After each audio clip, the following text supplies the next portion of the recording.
신약으로 구약을 살핀다. 두 번째 말씀을 살피겠습니다. 스데반의 설교가 이 법정에 서서 설교를 하는데 그가 구약 전체를 다 요약을 해서 한편의 설교로 하였다라는 말씀을 드렸습니다. 그래서 그것을 중심으로 살피고 있습니다. 여러분이 지혜로우시다면 이 관련된 창세기의 말씀을 성경으로 읽으시면 훨씬 더 많은 것들을 얻는 시간이 될 것입니다. 이제 말씀을 전하겠습니다.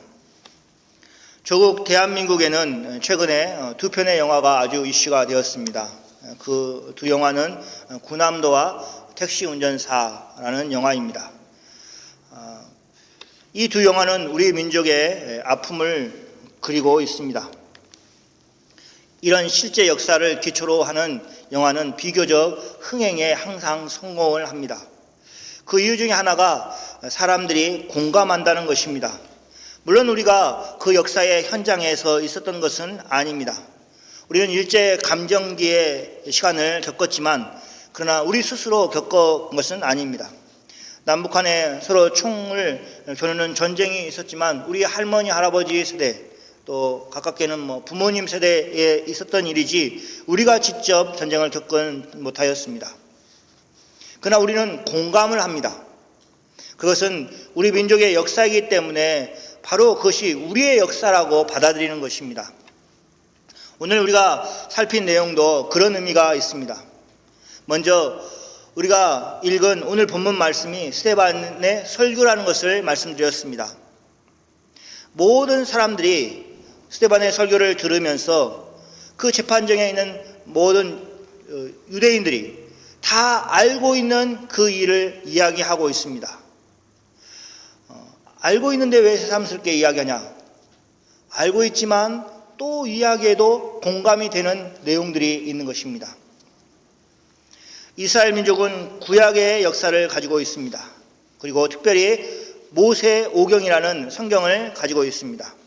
모세오경에는 구약 성경의 앞부분에 해당되는 창세기, 출애굽기, 레위기, 민수기, 신명기 이렇게 5권으로 되어 있는 성경을 모세가 기록하였고 그래서 모세오경이다 이렇게 부르는 것입니다.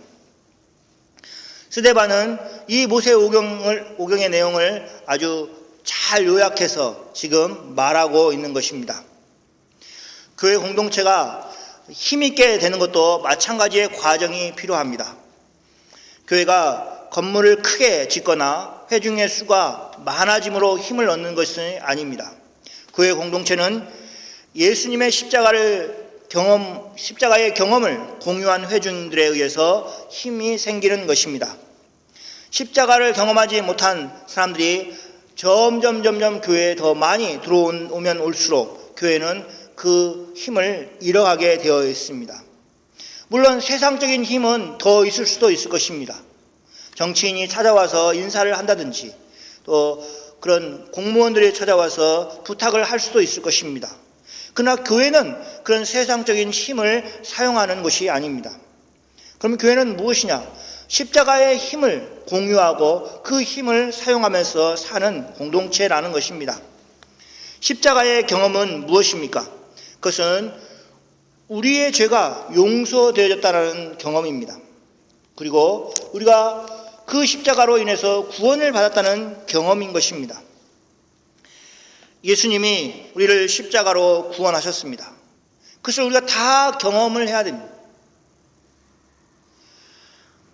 그 모든 것이 다 하나님의 말씀인 성경에 기록되어 있습니다. 그래서 우리는 성경으로부터 시작됩니다. 성경을 통해서 하나님의 구원의 계획이 어떻게 이루어지는 것을 알고 그 일이 바로 우리 자신에게 적용되고 그래서 우리 교회 공동체가 이루어졌다는 것을 깨닫는 것, 그것이 신앙생활의 출발점에 서는 것입니다. 사랑하는 성도 여러분, 교회 안에서 많은 영적인 교제들을 나누십시오. 그러면 여러분이 큰 힘을 얻을 거, 큰 위로를 받을 것입니다. 우리가 어려움을 겪는 순간에 그것이 우리에게 큰 자산으로, 경험으로 쌓여서 그것을 사용할 수 있는 시간을 얻을 것입니다. 성도 여러분, 영적인 경험들을 함께 나누십시오. 좋은 일을 함께 하십시오. 그러면 우리가 그리스도 안에서 하나인 것을 깨닫게 될 것입니다. 형제 자매들을 위해서 기도하십시오. 그리고 여러분이 기도하고 있다는 것을 말하십시오. 그러면 더욱 격려가 될 것입니다. 영적인 경험들을 공유하는 것이 그 공동체가 힘을 갖는 것이고 그 공동체가 정말로 유지되어야 될 이유가 거기에 있는 것입니다. 우리가 식사 후에 항상 나누는 것이 있죠. 한 주간 살면서 감사한 일 한 가지를 나누고 또 기도 제목 하나를 나눕니다. 이것을 그냥 쉽게 생각하지 마십시오. 감사한 것을 여러분이 가지고 오셔서 그것을 나누십시오. 그리고 정말 구체적으로 내가 기도해야 될 기도 제목이 무엇인가를 생각하고 그것을 함께 나누십시오. 그것이 자기의 신앙에 도움이 될 뿐만 아니라 옆에 있는 형제 자매들의 신앙을 키워주는 정말로 아주 쉬운 방법인 것입니다. 오늘 본문에서 우리는 두 가지를 살필 것입니다. 첫 번째는 하나님의 예비하심입니다. 우리가 여행을 할 때 행선지를 미리 확인하고 출발을 합니다. 인터넷이 발달을 해서 어디를 여행할 것인가 하는 것을 다 검색을 하고 구체적으로 조사를 합니다. 그리고 여행을 떠납니다. 그래서 인생에도 목표를 세우고 그 목표가 이루어지기 위해서 살아야 된다 하는 말들을 우리는 자꾸 듣고 또 실제로 그것을 실천하고 있습니다. 경제적인 부분에서 뿐만 아니라 모든 전 삶에 대해서 계획을 세우라는 이야기를 듣고 있습니다. 또 그리고 여러분은 계획을 가지고 있을 것입니다. 크고 작은 계획들을 여러분 다 가지고 있을 것입니다. 자신의 미래에 대해서 계획을 세운다는 것만큼 참 막연한 것이 또 없습니다. 여러분은 어떻습니까? 인생의 좌절을 맛보신 분들이라면 계획을 세워서 뭐하냐, 이루어지지도 않는데 하는 그런 마음이 여러분에게 있을 것입니다. 자신의 노력과 상관없이 외부적인 환경이 이미 내 삶을 결정해 놓은 것들이 많기 때문에 그렇습니다. 그 속에서도 또 그런 줄 알면서도 계획을 세우고 사는 사람은 정말 대단한 사람이고 그리고 아무 계획도 세우는 사람보다도 훨씬 나은 삶을 살고 있는 것이 분명합니다. 그럼 하나님은 어떻습니까? 우리가 계획을 세우지 못하는 이유가 어디에 있겠습니까? 우리가 계획을 제대로 세우지 못하는 이유는 앞날을 모르기 때문에 그렇습니다. 그리고 우리는 결정할 수 없는 수많은 요소들이 있기 때문에 우리가 계획을 세우지 못하는 것입니다. 그런 우리와 달리 하나님은 어떻습니까? 하나님은 모든 것을 아십니다. 그리고 모든 것을 다스리십니다. 하나님은 모든 것을 아시기 때문에 계획을 세우신 것이 어렵지 않습니다.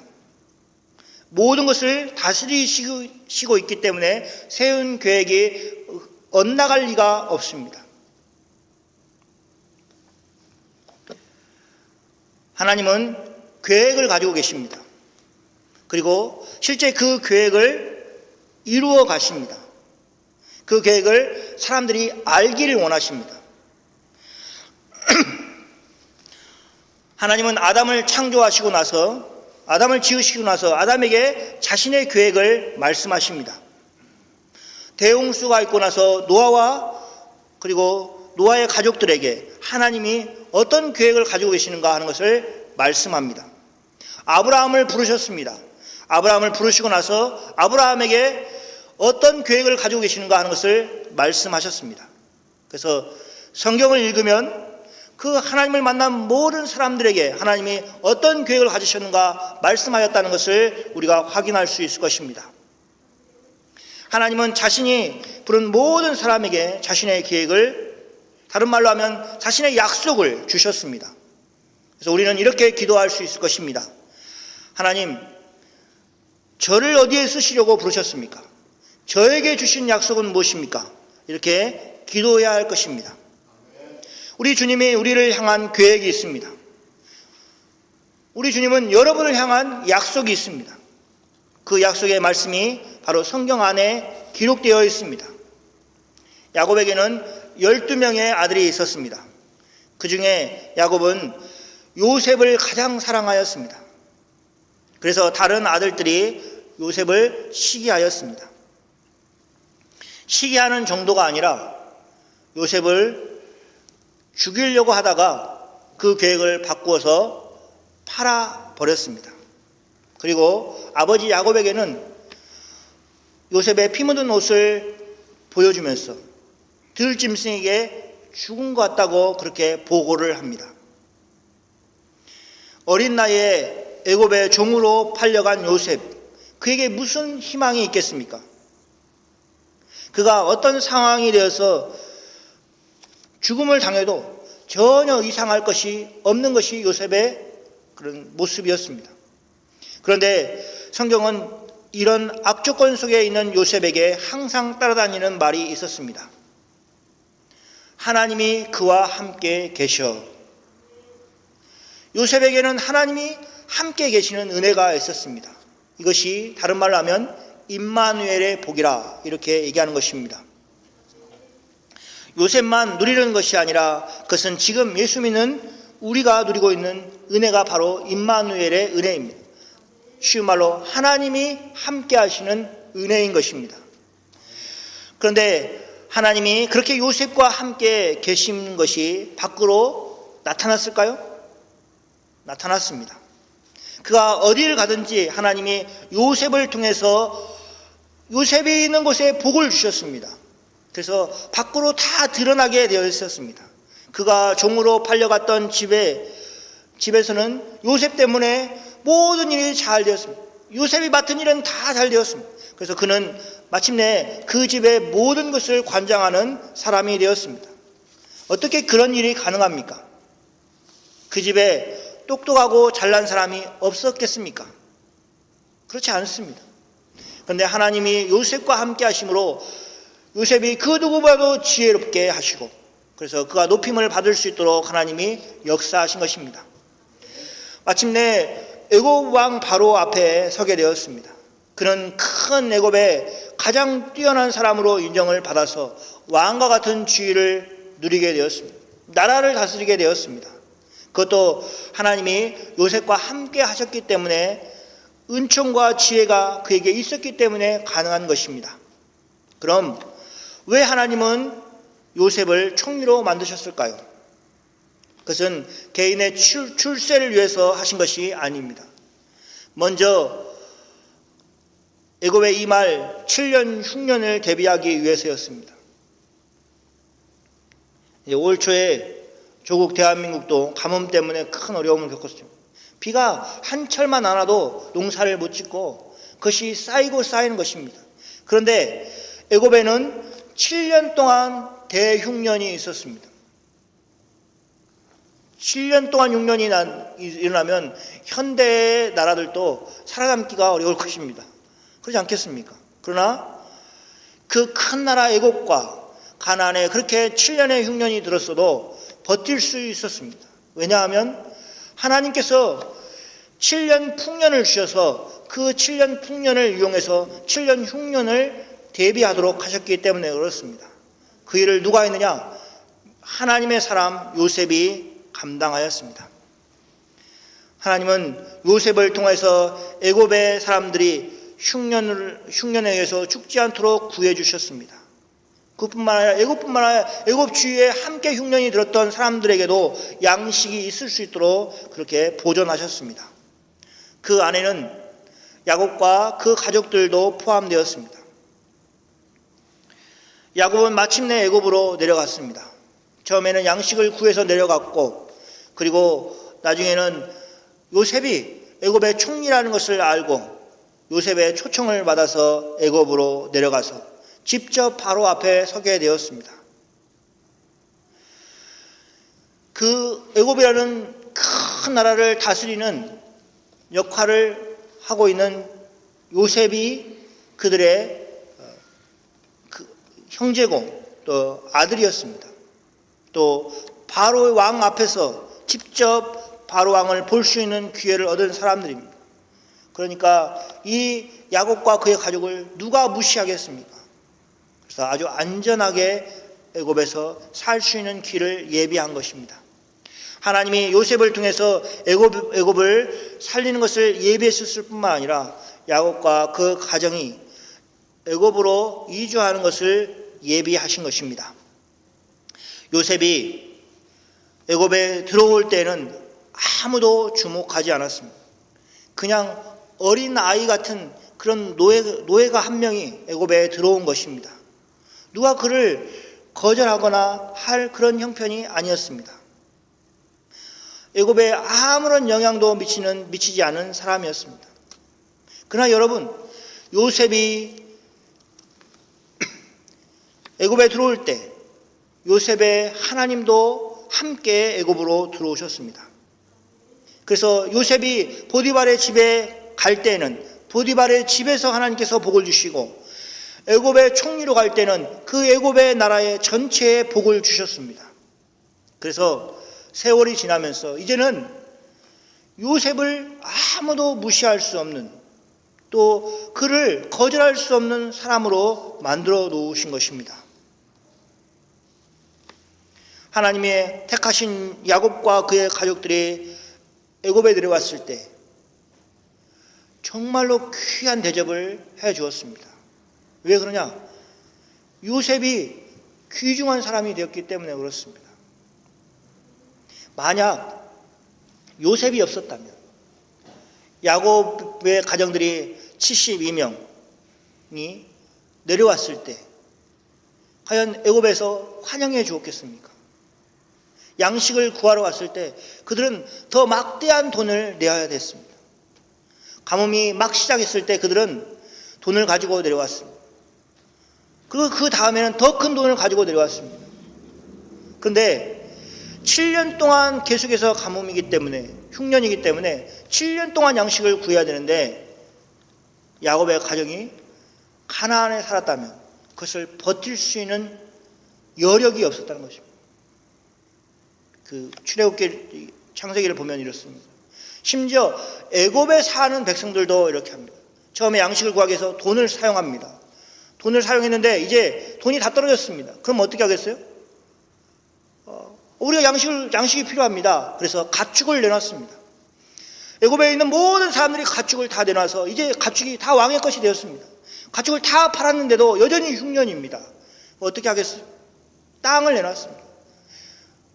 우리가 땅이 있으면서 죽는 것보다는 땅을 왕에게 주고 양식을 얻어서 사는 게 낫다 해서 그 땅도 다 바로 왕의 것이 되었습니다. 그렇게 애굽 사람들도 모든 것을 다 내려놔야만 먹고 살 수 있는 길이 열렸는데 하물며 가나안에 살았던 야곱의 가족들은 어떻게 되겠습니까? 그러나 그들은 재산을 하나도 잃지 않고 오히려 더 큰 부를 누리면서 애굽에 살았습니다. 왜냐하면 하나님이 애굽에 요셉을 준비해 놓았기 때문에 그렇습니다.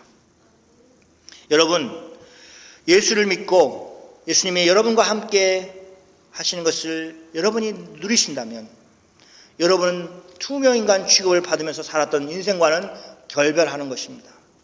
하나님은 여러분을 존귀한 자로 만들어 주시기 때문에 그렇습니다. 쭉 그렇게 존귀한 자로 사시는 여러분이 다 되시기를 축원합니다.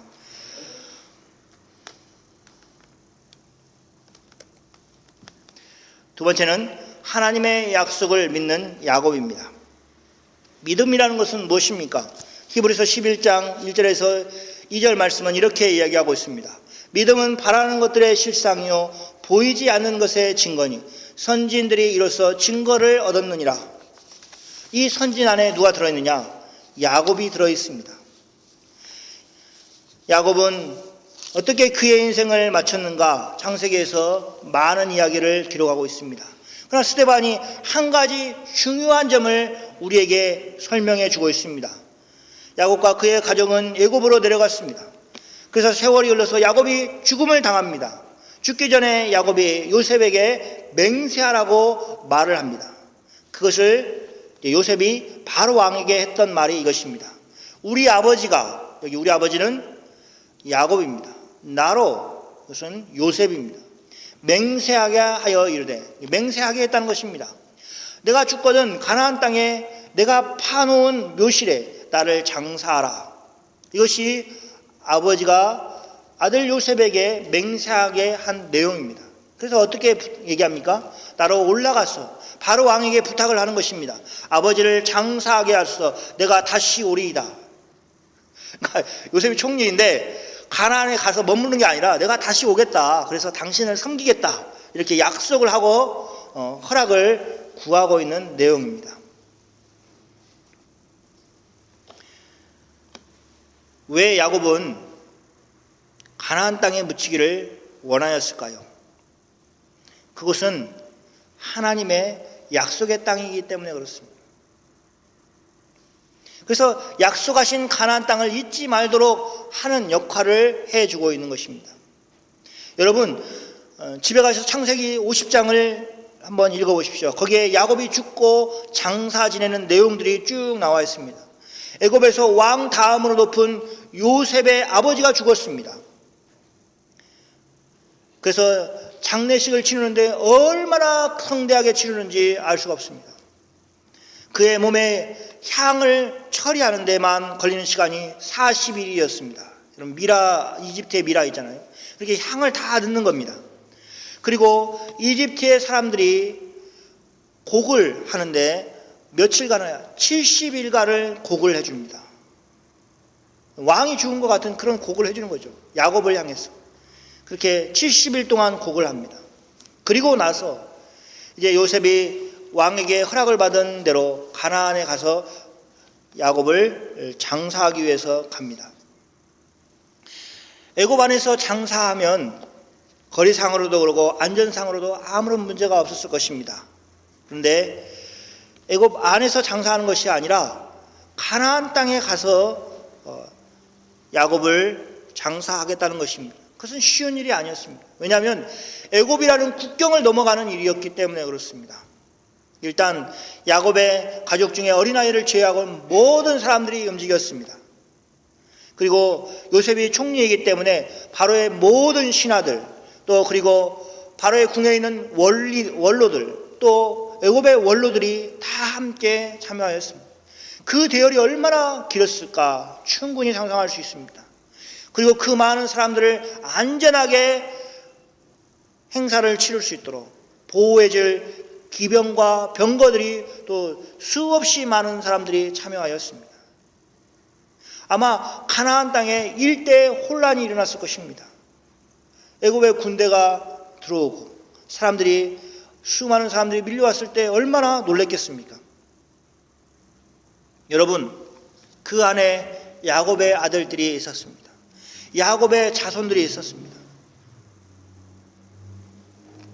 만약 요셉과 같이 힘 있는 총리가 없었다면 아버지 야곱을 가나안에 장사 지내는 것이 쉽지 않았을 것입니다.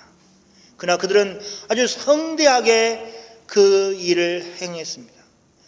아주 안전하게 아브라함이 묻혀있고 이삭이 묻혀있고 이제 자기들의 아버지 할아버지인 야곱이 묻히는 그 가나안 땅을 밟아보았습니다.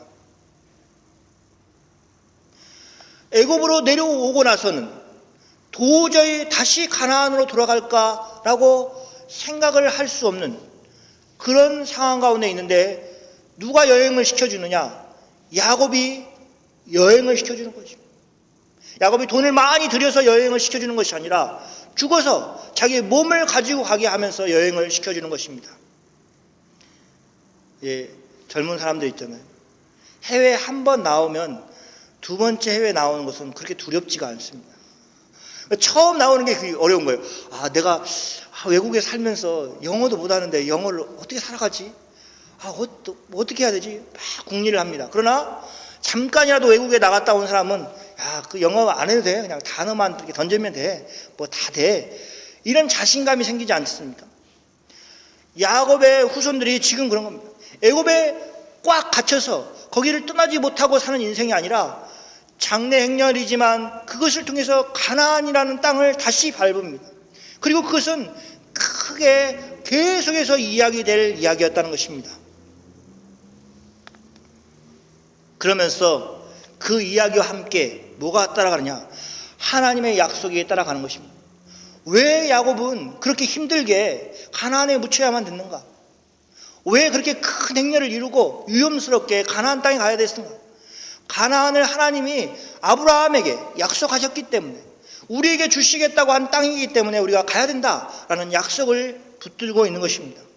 그럼 우리는 어떻습니까?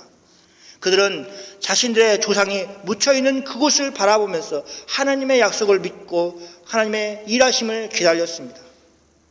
우리에게는 이제 죽은 무덤을 보면서 하나님의 약속을 기다리는 사람들이 아닙니다.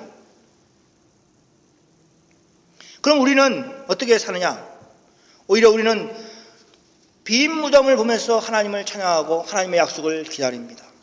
죽음의 권세를 이기시고 부활하셔서 예수님이 남겨놓으신 빈 무덤을 보면서 부활의 신앙을 우리가 갖는 것입니다.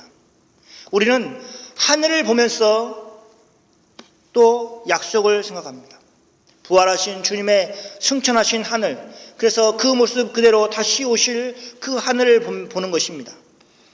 고개를 들어 하늘을 보면서 호련히 오실 주님을 소망하고 그 약속을 바라보는 것입니다. 이제 말씀을 정리하겠습니다. 하나님은 예비하시는 분이십니다. 야곱의 가정들을 애굽으로 인도하기 위해서 예비하셨습니다. 그 예비하는 일에 요셉을 사용하셨습니다. 하나님은 요셉과 함께 애굽에 내려가셔서 요셉을 통하여서 일하셨습니다. 여러분, 주님이 사용하시는 사람이 되시기를 바랍니다. 하나님이 함께 하시는 삶을 사시기 바랍니다. 그리고 그것이 끝이 아니라 시작이고 시작을 위한 준비라는 것을 우리 모두가 기억해야 됩니다. 하나님은 예수를 믿는 우리를 통해서 새롭고 놀라운 일을 시작하시는 것입니다. 하나님의 약속은, 하나님의 계획은 반드시 이루어질 것입니다. 하나님의 약속을 믿으십시오. 그러면 그것이 보입니다. 야곱은 살아생전에 하나님의 약속을 믿었습니다. 그리고 죽으면서도 자신이 가나안 땅에 장사되면서 다시 한번 크게 하나님의 약속을 믿고 있다는 것을 모든 사람들에게 드러내 보였습니다. 무엇보다도 하나님 앞에서 하나님께 그것을 고백하였습니다.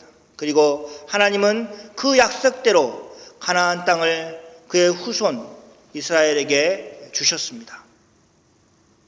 사랑하는 성도 여러분, 하나님 안에서 계획을 세우십시오. 그리고 자신의 계획이 아니라 하나님의 계획을, 또 하나님의 계획하신 대로 움직일 수 있는 여러분이 다 되시기를 축원합니다. 우리 이 시간 같이 기도하겠습니다. 우리가 함께 기도할 내용은 나의 길을 예비하신 하나님 믿고 가겠습니다. 이런 기도를 여러분이 하시기 바랍니다. 예비하시는 하나님, 하나님의 계획을 알게 하시고 저를 사용해 주십시오. 이 두 가지 기도 제목을 가지고 우리 함께 기도하는 시간 갖겠습니다. 우리 소리를 내서 잠깐 기도하겠습니다.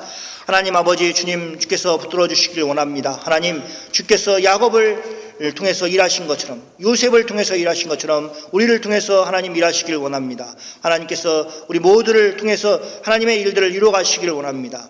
예비하시는 하나님, 함께 하시는 하나님을 우리가 같이 살폈습니다. 하나님, 우리의 삶 속에서 하나님이 미리 예비해 주시고 또 일하고 계심을 우리가 고백합니다. 그런 영광스러움 우리가 다 누리면서 살아갈 수 있도록 주께서 은혜 더하여 주시옵소서. 믿음으로 하나님의 일들을 감당하며 나아갈 수 있도록 주께서 역사하여 주시옵소서. 주님 감사합니다. 주님 감사합니다. 주님 감사합니다. 주님 감사합니다. 주님 감사합니다.